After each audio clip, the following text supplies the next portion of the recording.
Hey, Jeff Heiser here with I Think Differently. Today's show, why do you think people think differently?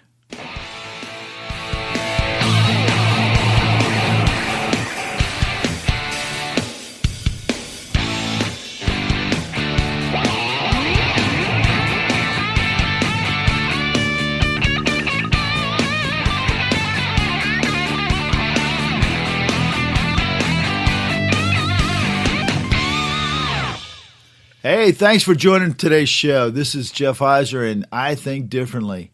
I sure hope your day is going great and that you've had a good week. I know that a lot of us have had some bad weather and still experiencing some bad weather, and that's unfortunate. You know, last week it was pretty cold. This week when I'm recording this show, for this coming up Monday. It's been cold here in Florida. It's been snowing up in the Northeast, and it's been pretty rough out west. The only person I think, or the only place I think that might be having some good weather is Texas. My youngest son there is said that it's just been absolutely beautiful just outside of Dallas. You know, today's show is prompted by some conversations that I've had this past week, and it got me really thinking about why people think differently about the same things that are presented. Have you ever wondered why your spouse or your partner or family members or your friends all seem to think differently about the same things that you think about? This past week, it got me thinking because when I get further into the show, you'll understand that I really thought differently about a situation that presented itself over the past week. The fact is, we all think differently about everything. I mean, no two people have the same thought or think about the same thing the same way. It might be similar, but it's not the same. As human beings, we're all built the same. We all have the same bones. We all have the same types of organs. We all have the same type of cells and the ability to reason. Yet, when presented with a situation, we have contrasting views and interpretations of that situation. When I was in the business world, I would go to a meeting, and after the meeting, I would ask a few of the individuals that were there at the meeting what they thought and their take on the meeting. And every single time, every single person I would ask would have a different view of how that meeting went. Some would say it was good. Some would say, oh my God, we shot ourselves in the foot. Some would say it was, it was all right. Nobody ever... There was never a time where I asked and everybody said, whoa, that was so great, and all had the same thing, because we all think differently. We all interpret the stimulations that we're receiving differently. See, everything in our world acts to stimulate our minds. We respond to the stimulation based on our past experiences. So if you've got different experiences from me, relating a similar situation, you're going to experience or think differently about that situation. As individuals, we even respond differently to the same type of situation each time we encounter it. Now, this is really hard to understand sometimes. How can we act differently? Well, if the first time you met somebody or were encountering a situation, you would respond differently than the second time, because the first time you have no idea what the possible outcome could be. The second time, you've got a frame of reference. You got a point that you can go back to and say, well, the last time it was like this. I wonder if I change this and this, if it will become better or worse or whatever. And you have a different thought about that same type of stimulation. We all have different perspectives, which are based on our backgrounds, our upbringing, our life experiences, all that enable us to derive and expect different desired outcomes. So, I think about like athletes, and when a baseball player gets up to bat and he's facing the same pitcher, he has a certain expected outcome from this pitcher. He's expecting certain pitches in certain times of the game and certain times of the count on the balls and strikes. He's expecting certain things. When the next pitcher comes up, he is expecting, different things from that pitcher. And so every time he gets up, he's expecting different outcomes from these pitchers, all based on past experiences that he has had or points of reference that he's had based on those pitchers.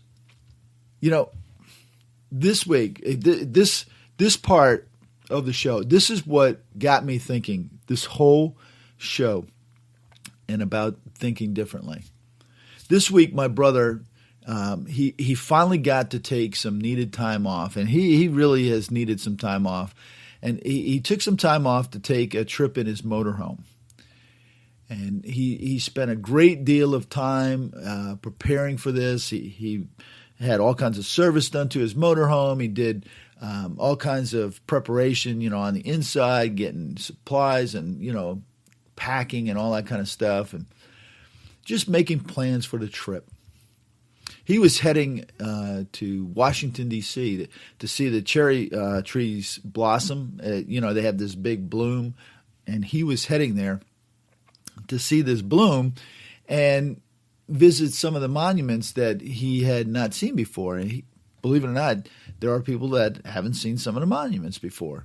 And so he was headed up there to see, the wall, the new Korean monument, Martin Luther King monument, a couple others. And after driving for 14 hours to this RV park just outside of Washington, D.C. that he was staying at, his trip took several big turns.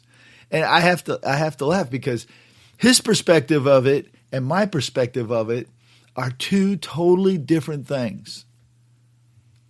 First, he had power issues in his motorhome. Only half his motorhome worked on power. And what that indicates, it's very similar to in your home. If you have a GFI circuit, which almost all motorhomes have a GFI, that's a ground fault indicator circuit, at least one. Most of the time it'll be in the bathroom. Sometimes you'll have two, one in the bathroom and one in the kitchen. Well, he only had half the power in his motorhome. So he knew he had a ground fault circuit that had tripped, but he couldn't find the reset button. It took him hours to find this reset button. He searched high and low, finally went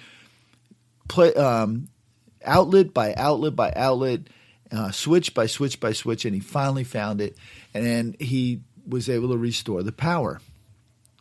His day went on, rather uneventful, right up until the point that he heard the news of an approaching major winter storm. And it began to just fill the airwaves up there in the Washington, D.C. area. The local weatherman was forecasting the storm to dump 6 to 12 inches of snow on the location right where my brother was staying in the motorhome. He couldn't leave because he had already, it was already too late. It had already started snowing by the time he really got, into this. It was raining and sleeting and what have you. And as the day progressed, the temperatures began to drop, and it was time for him to turn on his heat. Now, you got to understand, my brother is very meticulous about certain things, and he tested everything before he left in his motorhome, his generator, his heat, his water, all these things. So that's what makes some of this kind of funny, because he had tested all of this, and now these things were beginning to not work the way they had tested. Well, that went true for his heat too, because when he turned on his heat, it wouldn't turn on. Only the blower would turn on. And it was blowing cold air. And he spent hours and hours trying to get this to work because the temperatures were steadily dropping. He called me up. He said, I tested this earlier. It worked fine, but not now. I don't understand what's going on. There's no heat. So luckily, he had a space heater that he had that he keeps in the motorhome, and he was able to go down the street. There was a small little local store down the street that carried space heaters, and he was able to buy 2 more down there. So he was able to plug in space heaters, and it began to snow.